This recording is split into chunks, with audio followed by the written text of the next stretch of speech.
Hello बच्चों, आज हम करेंगे एनसीईआरटी क्लास थर्ड हिंदी का चैप्टर 12 जब मुझको सांप ने काटा।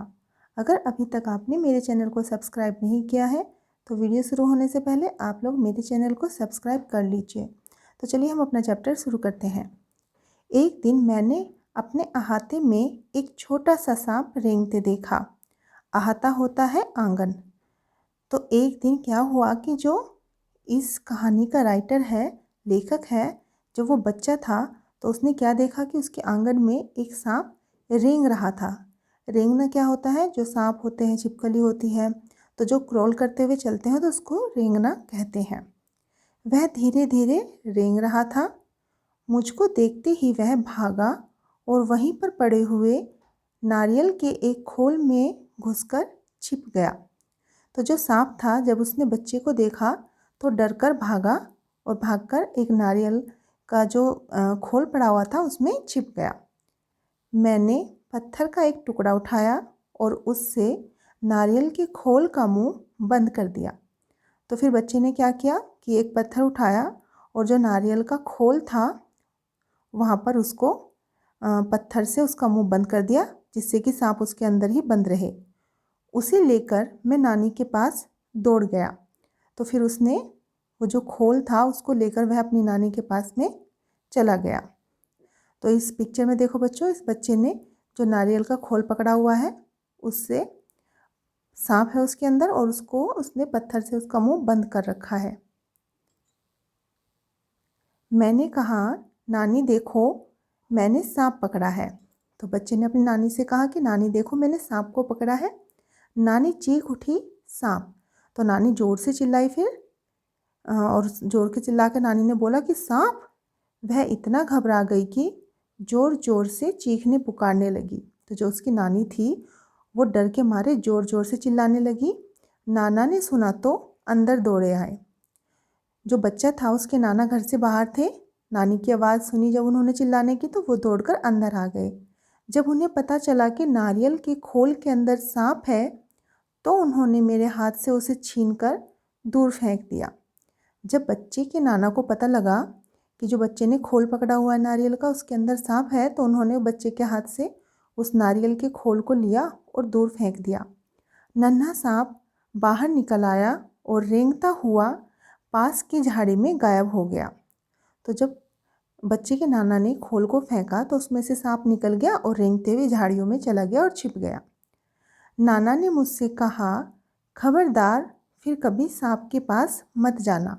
तो बच्चे के नाना ने उसको डांटा और डांटकर कहा कि कभी भी सांप के पास मत जाना, सांप बहुत खतरनाक होता है।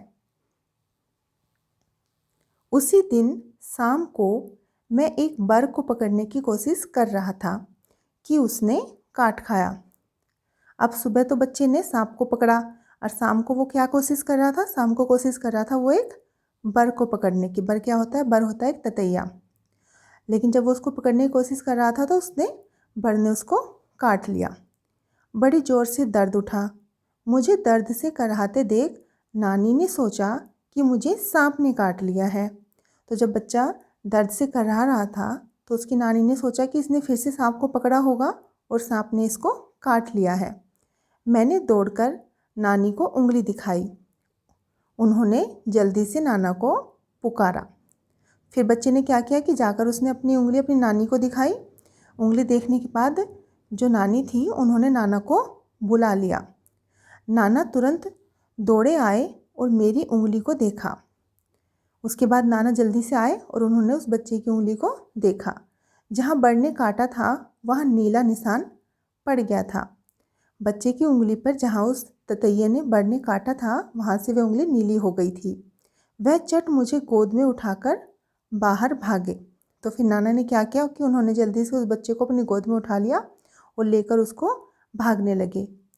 बाग और धान के खेतों को पार करके भागते भागते वह अपने घर से दूर एक छोटी सी झोपड़ी के सामने जाकर रुके।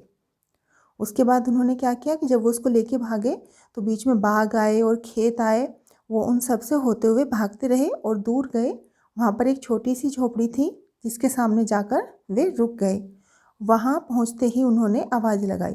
तो जब वे वहाँ पहुँचे तो झोपड़ी में से उन्होंने किसी को आवाज़ लगाई।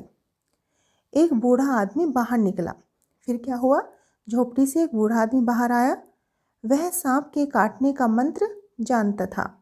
जो बूढ़ा आदमी झोपड़ी से बाहर निकला था उसको सांप के काटने का मंत्र आता था।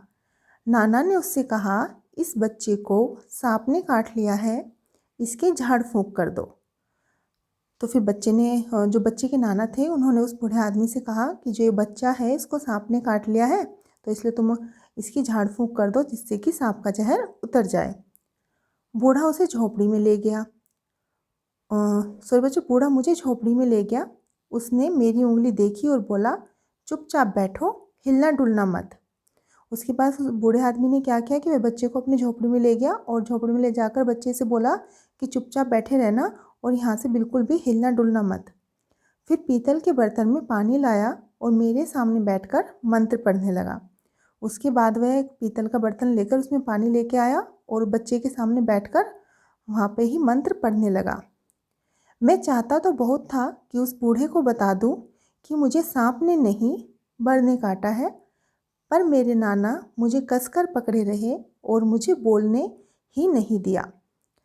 जो बच्चा था वो बताना चाहता था कि मुझको सांप ने नहीं काटा है, मुझको तो एक बर्ड ने काटा है। लेकिन क्या हुआ कि उसके नाना ने उसको बहुत ज़ोर से पकड़ा हुआ था और उसको बोलने ही नहीं दे रहे थे। जैसे ही मैं कुछ कहने को मुंह खोलता, वह डांट कर कहते, चुप। डर के मारे मैं चुप हो जाता। तो जैसे ही वो बच्चा कुछ बताने की कोशिश करता, वैसे ही उसके नाना उसको डांट देते और उसको चुप रहने के लिए कहते। तो बच्चा क्या करता कि डर जाता और चुप हो जाता। हमारे पीछे पीछे हमारी नानी भी कई लोगों के साथ वहाँ आ पहुँची। तो बच्चा और उसका नाना तो पहले ही आ गए थे। उसके बाद क्या हुआ कि उसकी नानी भी गांव के कई लोगों को लेकर वहाँ पर आ गई। सब लोग उदास खड़े देखते रहे और वे सब लोग भी बहुत दुखी थे, उदास थे कि बच्चे को सांप ने काट लिया और वहाँ खड़े हुए उसको देख रहे थे। तब तक मेरी उंगली का दर्द जा चुका था। इन सब काम में काफ़ी टाइम लग गया, जब तक जो बच्चा था उसकी उंगली में जो दर्द हो रहा था वो भी ख़त्म हो गया था। फिर भी मुझे वहाँ ज़बरदस्ती बैठाकर झाड़ फूँक करवानी पड़ रही थी। लेकिन उसके बाद भी उसको वहाँ से उठने नहीं दे रहे थे और वहाँ बैठाकर उसकी झाड़ फूँक कर रहे थे। कुछ मिनट बाद बूढ़ा आदमी उठा। उसने उसी बर्तन के पानी से मेरी उंगली धोई और मुझे पिलाया भी। उसके बाद जो बूढ़ा आदमी था जो झाड़ फूँक कर रहा था, वो उठा और उसने जो पानी ले रखा था पीतल के बर्तन में, उसी में उस बच्चे की उंगली को धोया और वो पानी उस बच्चे को पिला दिया। उसने मुझे बोलने से मना कर दिया ताकि दवा का पूरा असर हो। उसके बाद तो उस बूढ़े आदमी ने बच्चे को कहा कि उसको बोलना नहीं है, अगर बोलेगा तो दवा का असर कम हो जाएगा, तो इसलिए चुप रहने से दवा का असर पूरा होगा, इसलिए उसको बोलने से मना कर दिया। फिर वह नाना से बोला, अब बच्चा खतरे से बाहर है, अच्छा हुआ आप समय रहते मेरे पास ले आए, बड़े जहरीले सांप ने काटा था। अब देखो बच्चों, वो बूढ़ा आदमी उसके नाना से बोलता है कि अब बच्चे को कोई खतरा नहीं है, आप टाइम से मेरे पास ले आए, इसको तो बड़े ही जहरीले सांप ने काटा था। लेकिन क्या था, बच्चे को तो बर्ड ने काटा था और ये बात किसी को पता ही नहीं थी। सब सोच रहे थे कि इसको सांप ने काटा है। सब लोगों ने बूढ़े को उसके अद्भुत इलाज के लिए बहुत बहुत धन्यवाद दिया। घर लौटने के बाद नाना ने उसके लिए बहुत सी चीज़ें भेंट में भेजी। तो सब लोगों ने देखा कि जो बूढ़ा आदमी था उसने इस बच्चे का बहुत अच्छे से इलाज किया, तो इसलिए बूढ़े आदमी को सबने धन्यवाद दिया। और घर लौटने के बाद जो बच्चे के नाना थे उन्होंने भी उनको बहुत सारे गिफ्ट भेजे। ये हमारी कहानी लिखी है शंकर ने। इस वीडियो में अभी बस इतना ही। इसका जो अभ्यास कार्य है वो हम अगली वीडियो में करेंगे। तो अगर आपको वीडियो अच्छी लगी हो तो वीडियो को लाइक कर देना और चैनल को सब्सक्राइब कर लेना। ओके बच्चों, बाय।